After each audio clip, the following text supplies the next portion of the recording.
When Santa Claus came down the chimney in the early hours of Christmas morning for our special needs children, he came with toys made by the CLIU 21 Toy Adaptation team. It feels kind of like I'm a Santa's elf or something like that. So it's a nice warm feeling inside too.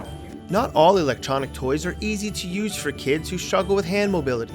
So we partnered up with LCTI students like Colton to install easy-to-use switches anyone can bop with a hand, head, or even a foot. It starts with soldering these little box switches to longer cords. Then the LCTI students wire them up inside the toy. And we finish up by sewing them back together and putting the toys back in their original packaging. Toy Adaptation Day is a combination of teachers, LCTI students, and a bunch of CLIU students from different classrooms. I love seeing the community and all the students get together and socialize with one another, ask each other questions, figure out what's going on and how to adapt a toy together. Days like this go smoother because of leaders like Colton. He really was the point person when anyone had a question. He came prepared, knowing the ins and outs of all the toys we were adapting.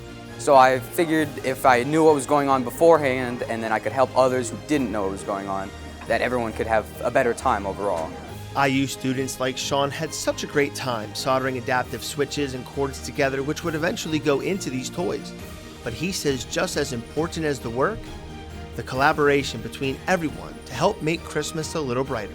What you really want to do is meet new people. So you want to meet new people, see what they do. The kids from LCTI are here.